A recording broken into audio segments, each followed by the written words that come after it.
Hello viewers, আমি advocate Mominul ইসলাম। আজকের ভিডিওতে সকলকে শুভেচ্ছা জানিয়ে শুরু করছি।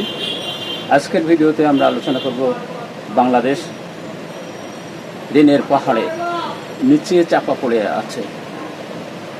বিষয়টা খুবই আপনাদের কম বেশি জানা আছে। বিষয়টার উপরে আমি এখন কিঞ্চিত ধারণা দেওয়ার চেষ্টা করব।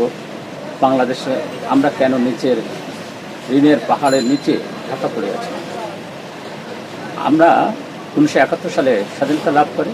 তারপরে 71 থেকে 2009 পর্যন্ত, অর্থাৎ স্বৈরাচারী হাসিনা সরকার ক্ষমতা গ্রহণের আগ পর্যন্ত আমাদের ঋণের পরিমাণ ছিল 2,64,000 কোটি টাকা। এরপরে হাসিনা সরকার ক্ষমতা গ্রহণের পর থেকে 2024 জুলাই পর্যন্ত আমাদের সর্বমোট ঋণের পরিমাণ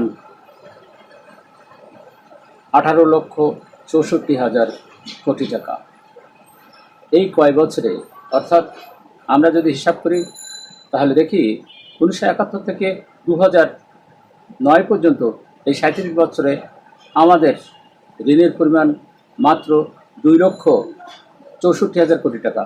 কিন্তু পরবর্তী হাসিনা সরকার ক্ষমতা গ্রহণের পর থেকে আমাদের 15 বছরে ঋণের পরিমাণ বেড়েছে 15,60,000 কোটি টাকা। কি অকল্পনীয় ভবিষ্যৎ চিন্তা না করেই শুধুমাত্র উন্নয়নের নামে বিপুল পরিমাণ ঋণ গ্রহণ করা হয়েছে। এই ঋণ কারণ মেট্রো রেল প্রকল্পের ব্যয় নির্বাহ, রূপপুর পারমাণবিক প্রকল্পের ব্যয় নির্বাহ, অর্থাৎ অধিকাংশ মেগা প্রকল্পগুলো বাস্তবায়নের জন্য অধিক সুদে এই ঋণ গ্রহণ করা হয়েছে।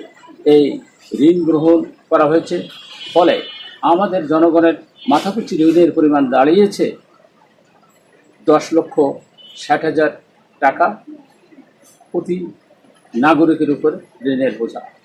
এই বোঝা বাংলাদেশি করদাতাদেরকে বহন করতে হবে, তাদেরকে এই ঋণ শোধ করতে হবে। সরকার যদিও নাগরিকদের পক্ষে এই লোন শোধ করার দায়িত্ব আছে, তবুও কি বিপুল পরিমাণ চাপ অর্থনীতির উপরে পড়বে তা আপনারা সকলেই অনুমান করতে পারছেন। ঋণ নেওয়া হয়েছে, এছাড়াও আমাদের সকল কিছু নিম্নগামী হয়েছে। অর্থনৈতিক সূচক, আমাদের রপ্তানি বাণিজ্যর হার নিম্নমুখী হয়েছে, আমাদের দ্রব্যমূল্যর দাম অসহনীয় পর্যায়ে বেড়ে গেছে, আমাদের রিজার্ভের পরিমাণ নিম্নগামী হয়েছে, আমাদের মুদ্রার অবমূল্যায়ন 30% ও বেশি হয়েছে।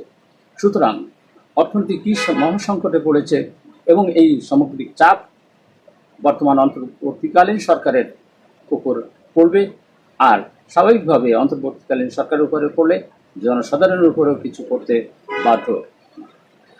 উন্নয়নের নামে যে ফানুস উড়ানো হয়েছে, উন্নয়নের নামে যে বর্বরোচিত হত্যাকাণ্ড চালানো হয়েছে, কম গণতন্ত্র অধিক উন্নয়ন, এই তত্ত্বকে ফলাভাবে প্রচারের চেষ্টা করা হয়েছে। তা কতটুকু যে রাজনৈতিক এবং নিজেদের ক্ষমতা দখল করার অভিপ্রায় তা সকলের কাছে স্পষ্ট হয়েছে। আমরা ধীরে ধীরে আরও অনেক জিনিসই আলোচনা করব। আজ এ পর্যন্ত। ধন্যবাদ সকলকে।